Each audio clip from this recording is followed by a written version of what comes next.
देखिए, कोरोना काल में चीन और अमेरिका के बीच की जो तल्खी है वो इस कदर बढ़ गई है कि अब हालात किसी भी वक्त बेकाबू हो सकते हैं। चीन की हिमायत करने पर पहले अमेरिका ने WHO को चीन का PR एजेंसी बता दिया और इसके बाद एक कदम और आगे बढ़ते हुए अमेरिका ने अब चीन के सामान पर भी ड्यूटी बढ़ाने के संकेत दे दिए हैं। इस रिपोर्ट को देखिए।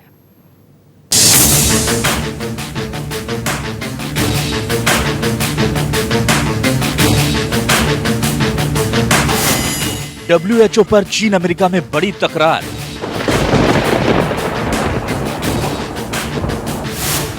ड्रैगन पर होगा अब चौतरफा वार। This country is very lucky and I'm very lucky that I put the ban on China.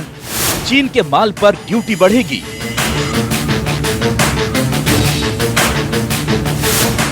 Corona कराएगा सुपर पावर में जंग।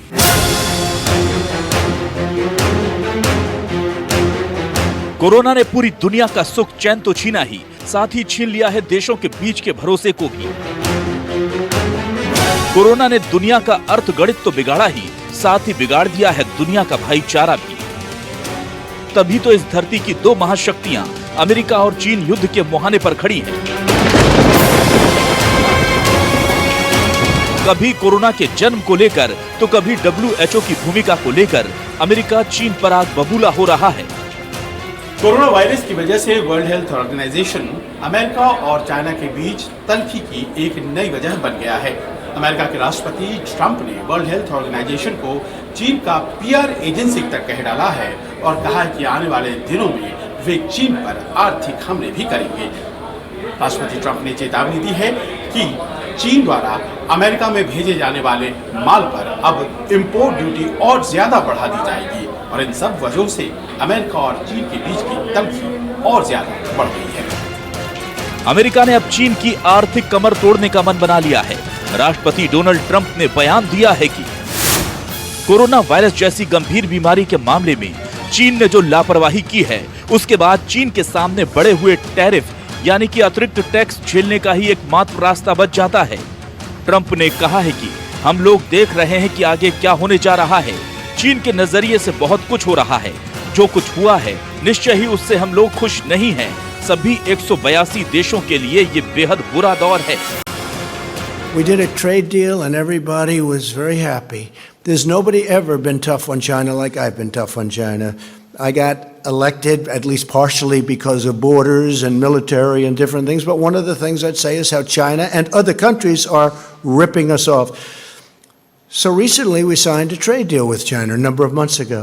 China is buying billions of dollars worth of our product, our farm product and other product, manufacturing product, and it's been a great deal. But then we noticed a virus, and it's not acceptable what happened. It came out of China, and it's not acceptable what happened. And now what we're doing, Jim, is we're finding out how it came out. Different forms. You know, you've heard all different things. You've heard 3 or 4 different concepts as to how it came out. इससे पहले Donald Trump ने WHO पर बड़ा आरोप लगाते हुए उसे चीन की PR एजेंसी की तरह बर्ताव करने वाला बताया था। एक इंटरव्यू के दौरान ट्रंप ने कहा था कि WHO को शर्म आनी चाहिए क्योंकि वो चीन के लिए एक पब्लिक रिलेशन यानी PR एजेंसी की तरह काम कर रहा है। I think that the World Health Organization should be ashamed of themselves because they're like the public relations agency for China. Trump WHO की भूमिका को लेकर पहले से ही काफी नाराज चल रहे हैं। अप्रैल में ही ट्रंप ने WHO को मिलने वाली अमेरिकी फंडिंग को यह कहते हुए रोक दिया था कि WHO ने कोरोना संकट से बचाने के लिए दुनिया को वक्त रहते आगाह नहीं किया, बल्कि चीन के हितों को बचाने के चक्कर में पूरी दुनिया को मौत के मुंह में धकेल दिया। ट्रंप के इस बयान के बाद चीन ने WHO के लिए एक बड़े आर्थिक पैकेज का ऐलान कर अमेरिका के गुस्से को 7वें आसमान पर पहुंचा दिया था। This country pays them almost $500 million a year, and China pays them $38 million a year. And whether it's a lot or more doesn't matter. It's still, they shouldn't be making excuses when people make horrible mistakes, especially mistakes that are causing hundreds of thousands of people around the world to die. I think the World Health Organization should be ashamed of themselves. एक तरफ जहां अमेरिकी राष्ट्रपति Donald Trump लगातार विश्व स्वास्थ्य संगठन को चीन का PR होने का दावा कर रहे हैं, तो वहीं WHO चीन की तारीफ करते नहीं थक रहा। अब WHO ने कोरोना महामारी से बचने के लिए चीन से सीखने की बात कही है।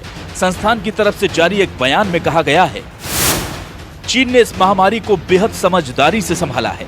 चीन की समझदारी का ही नतीजा है कि वहां पर सब कुछ धीरे धीरे सामान्य हो रहा है।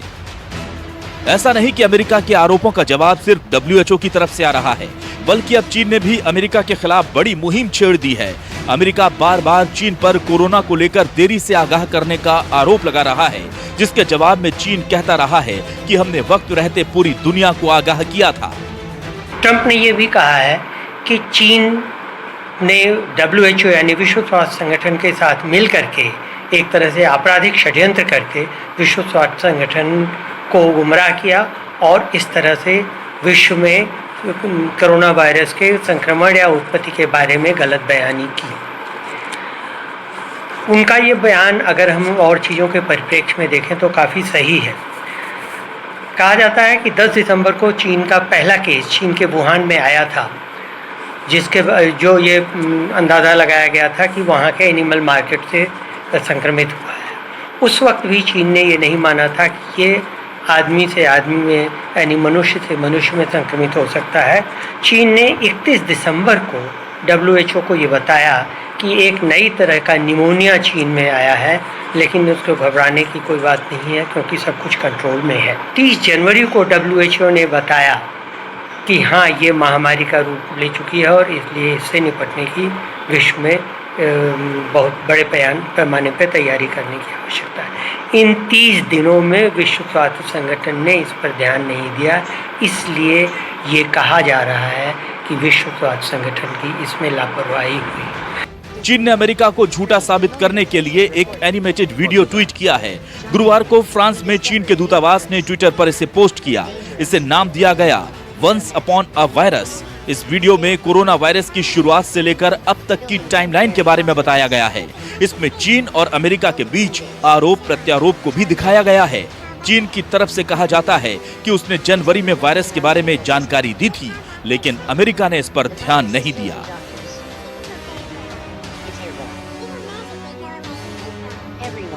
इतना ही नहीं, चीन ने अमेरिका के सवालों की लंबी फहरिस्त का जवाब देने की बजाय उल्टे अमेरिका पर ही सवालों की झड़ी लगा दी है। चीन ने अमेरिका से 10 सवाल पूछे हैं। चीन ने अमेरिका से पूछा है कि पिछले साल से बर्ड फ्लू के वायरस पर रिसर्च को दोबारा शुरू क्यों किया गया। अमेरिका के सेना चिकित्सा अनुसंधान संस्थान संक्रामक रोगों को पहले बंद किया गया था, उसके पीछे क्या सच्चाई है। चीन ने अमेरिका से पूछा है कि पिछले साल अमेरिकी स्वास्थ्य और मानव सेवा विभाग ने एक खास अभ्यास किया था जो बिल्कुल कोविड-19 के प्रकोप के समान था, क्या ये सिर्फ एक संयोग मात्र है। अमेरिकी खुफिया अधिकारियों ने पिछले नवंबर की शुरुआत में कोरोना वायरस संकट की चेतावनी दे दी थी, तो इस चेतावनी की अनदेखी क्यों की गई। चीन ने अमेरिका पर सवाल दागा है कि अमेरिका में इन्फ्लुएंजा से हुई मौतों के बीच क्या अमेरिका यह स्पष्ट कर सकता है कि वास्तव में कोविड-19 के कितने मामले संक्रमित हैं। अमेरिका में कोविड-19 का पहला मामला कब दिखाई दिया, ये भी चीन ने अमेरिका से पूछा है। साथ ही जानना चाहता है कि क्या पहला मामला रिपोर्ट किए जाने के तुरंत बाद कोरोना वायरस का कम्युनिटी इन्फेक्शन शुरू हो गया था। चीन ने अमेरिका से पूछा है कि कोविड-19 के खिलाफ वैक्सीन का पहला ह्यूमन ट्रायल शुरू करने के लिए अमेरिका को वायरस की डिटेल्स आखिर कहां से मिली। चीन अमेरिका से जानना चाहता है कि अमेरिकी सरकार ने महामारी को क्यों दरकिनार किया, जबकि सरकारी अधिकारियों ने निजी तौर पर स्टॉक को डंप किया था। साथ ही साथ चीन ने सवाल किया है कि अमेरिका के विशेषज्ञों को कोविड-19 को सार्वजनिक रूप से चर्चा करने की अनुमति क्यों नहीं दी जाती। और चीन ने अमेरिका से पूछा है कि अमेरिका की विदेशी बायोलॉजिकल लैब्स में आखिर क्या रिसर्च चल रही है और अमेरिका इसे लेकर इतना परेशान क्यों रहता है। सवालों की इस फहरिस्त से साफ है कि चीन ने कोरोना फैलाने का आरोप अब उल्टे अमेरिका पर ही डालने का मन बना लिया है। खास बात यह कि सवाल बहुत हैं, पर जवाब ना तो चीन दे रहा है ना अमेरिका। हालांकि सिर्फ अमेरिका ही नहीं, दुनिया के और भी बहुत से देश ये मानते हैं कि कोरोना वायरस प्राकृतिक नहीं है, बल्कि चीन ने इसे एक हथियार के तौर पर अपनी लैब में विकसित किया है। इसका मकसद अपने प्रतिद्वंदी देश को तबाह और बर्बाद करना है। अमेरिका के अलावा कोरोना वायरस से प्रभावित दूसरे देश जैसे France, Britain, Italy, Spain, Australia, Brazil, ये सब देश मानते हैं कि दरअसल कोरोना वायरस चीन में कृत्रिम तरीके से वुहान इंस्टीट्यूट ऑफ वायरोलॉजी में तैयार किया गया था और फिर उसे बड़े सिलसिलेवार तरीके से दुनिया भर में फैलाया गया। अमेरिका इन सब देशों की तरफ से अपने वैज्ञानिक चीन भेजना चाहता है और चाहता है कि इस शक की जांच की जाए, लेकिन चीन इस बात के लिए तैयार नहीं है, जिसकी वजह से चीन पर शक और बढ़ता जा रहा है। America, Italy, Spain, Britain, Brazil समेत कई बड़े देश मांग कर रहे हैं कि जल्द से जल्द कोरोना वायरस के पैदा होने के कारणों की जांच की जाए और इस संक्रमण की जड़ तक पहुंचा जाए, लेकिन चीन अपने यहाँ किसी को घुसने देने के लिए तैयार ही नहीं। इससे पूरी दुनिया का माथा ठनका हुआ है। ऊपर से रही सही कसर WHO के बार बार चीन की तरफ होते झुकाव ने पूरी कर दी। जाहिर सी बात है, कोरोना काल के खत्म होने के बाद ना तो दुनिया का माहौल पहले जैसा रहेगा और ना ही विश्व संस्थाओं का भविष्य। संजीव त्रिवेदी के साथ ब्यूरो रिपोर्ट, न्यूज़ 24। तो पूरी दुनिया इस वक्त कोरोना वायरस से जंग लड़ रही है। 32 लाख से ज्यादा लोग दुनिया भर में कोरोना संक्रमण के शिकार बन चुके हैं, जबकि 2 लाख से ज्यादा लोग अपनी जान गंवा बैठे हैं। लेकिन इन सब के बीच चीन अपनी दूसरी ही रणनीति पर काम करने में जुटा है। कोरोना के महासंकट काल में भी चीन अपने विस्तारवादी एजेंडे को आगे बढ़ा रहा है और इसी के तहत चीन ने समंदर में जबरन ही कब्जा तेज कर दिया है। यानी कि संक्रमण काल में भी ड्रैगन अपनी डर्टी ट्रिक से बाज नहीं आ रहा।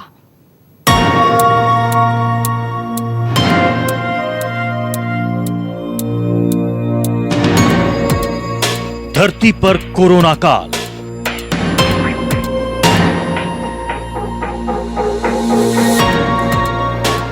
समंदर में चीन की चाल,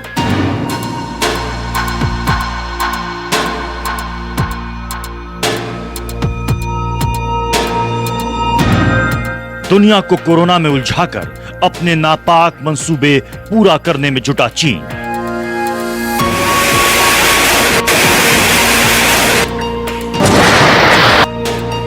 पानी के अंदर चीन का पावर गेम,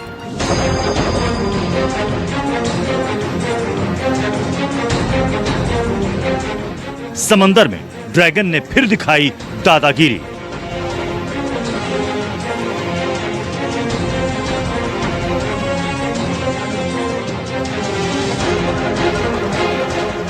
संक्रमण काल में ड्रैगन की डर्टी ट्रिक्स।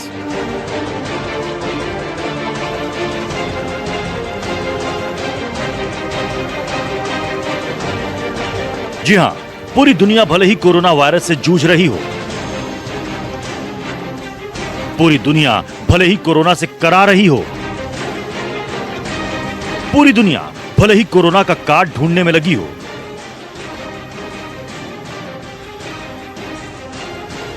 पूरी दुनिया भले ही कोरोना फैलाने का आरोप चीन पर लगा रही हो, मगर चीन बेफिक्र होकर अपनी चालाकी दिखा रहा है। वो इस संक्रमण काल में भी अपने नापाक मंसूबों को पूरा करने में जुटा है।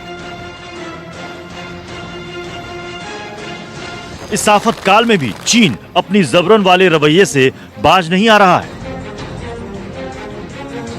दुनिया के लिए इस मुश्किल दौर में भी ड्रैगन अपनी दादागिरी दिखाने से परहेज नहीं कर रहा है। इस संकट काल में भी चीन अपना पावर गेम चलने से गुरेज नहीं कर रहा है।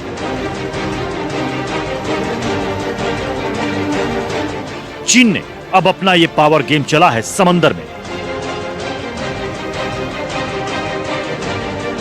दरअसल दुनिया का सबसे शक्तिशाली देश बनने का सपना संजोए चीन ने समंदर में एक बार फिर ऐसा दांव चला है जिसने दुनिया भर में हलचल मचा दी है।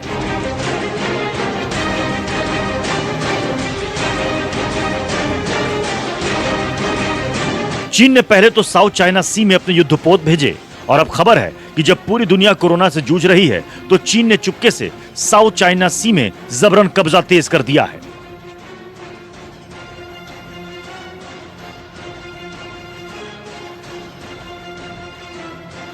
एक रिपोर्ट के मुताबिक चीन ने साउथ चाइना सी की 80 जगहों का नाम बदल दिया है।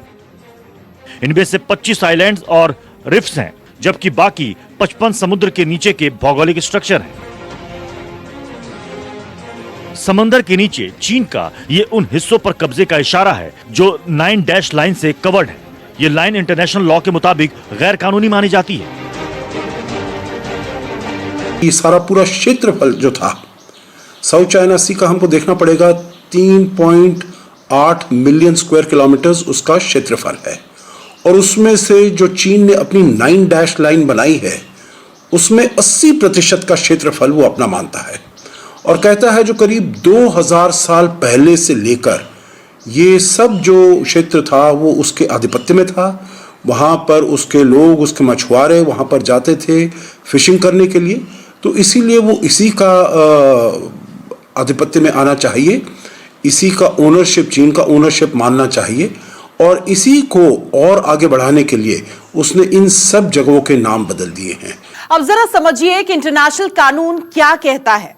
दरअसल 1982 के United Nations convention on the law of the sea के मुताबिक देशों को अपने समुद्री तटों से 200 नॉटिकल मील की दूरी तक समुद्री संसाधनों तक पहुंच होगी। इसके तहत फिशरीज, ऑयल एंड गैस पर उन देशों का अधिकार होगा। इसे खास इकोनॉमिक जोन कहा गया है। इस संधि को चीन, वियतनाम, फिलीपींस और मलेशिया सभी ने मंजूर किया है। हालांकि इस संधि को अमेरिका ने मंजूर नहीं किया है। रिपब्लिकन सेनेटर्स ने यह कहते हुए नामंजूर कर दिया कि इस संधि से समुद्री संचालन में अमेरिकी संप्रभुता को सीधा खतरा रहेगा। वहीं चीन का कहना यह है कि उसे एक्सक्लूसिव इकोनॉमिक जोन के भीतर विदेशी नौसेना और सैनिकों की गतिविधियों की निगरानी करने का हक है। हालांकि अमेरिका ने चीन की इस व्याख्या को सिरे से खारिज कर दिया था। रिपोर्ट्स की माने तो साउथ चाइना सी पर अधिकार जताने से नाराज होकर वियतनाम ने कुछ दिन पहले संयुक्त राष्ट्र में चीन के खिलाफ शिकायत भी की थी। नतीजा ये हुआ कि वियतनाम की शिकायत के 3 दिन के बाद चीनी जहाजों ने एक वियतनामी जहाज को टक्कर मारकर उसे डुबो दिया था। उसकी इस हरकत का फिलीपींस से लेकर अमेरिका तक विरोध हुआ। फिलीपींस ने चीन के खिलाफ विरोध जताते हुए बयान तक जारी कर दिया था। अब सवाल है कि इससे भारत को क्या खतरा है। दरअसल माना जा रहा है कि एक बार साउथ चाइना सी पर चीन की पकड़ मजबूत हो गई तो वो आइलैंड की आउटपोस्ट को पूर्वी हिंद महासागर में मिलिट्री पावर बढ़ाने के लिए इस्तेमाल कर सकता है। आखिर समंदर में चीन के इस पावर गेम के मायने क्या है? दरअसल आरोप है कि चीन साउथ चाइना सी में मौजूद कुछ हिस्सों पर जबरन कब्जा करना चाहता है और समुद्री जगहों के नामों में बदलाव चीन के इसी प्लान का हिस्सा हो सकता है। अपने छोटे और कमजोर पड़ोसियों को लेकर चीन का रवैया हमेशा से आक्रामक रहा है। चीन के इस कदम से उसके पड़ोसी देश चौकन्ना हो गए। ताइवान और जापान जैसे देशों के साथ चीन के रिश्ते पहले से ही तनाव भरे रहे हैं। इतना ही नहीं, अमेरिका को भी चीन की इस चाल ने टेंशन में डाल दिया है। चीन के इस कदम से साउथ चाइना एरिया में तनाव बढ़ना तय माना जा रहा है। बहरहाल साउथ चाइना सी में चीन के इस रवैये से कई देश तो नाराज हैं ही, साथ ही कोरोना को लेकर चीन का जो रवैया रहा है उससे भी दुनिया आहत है। क्योंकि जिस वक्त एक तरफ दुनिया भर के देश अपने नागरिकों की जान बचाने में लगे हैं, उस वक्त चीन इस तरह की अवैध दखलंदाजी में लगा हुआ है जो चीन की नीयत पर बड़े सवाल खड़े करता है। दिल्ली से विमल कौशिक के साथ ब्यूरो रिपोर्ट, न्यूज़ 24।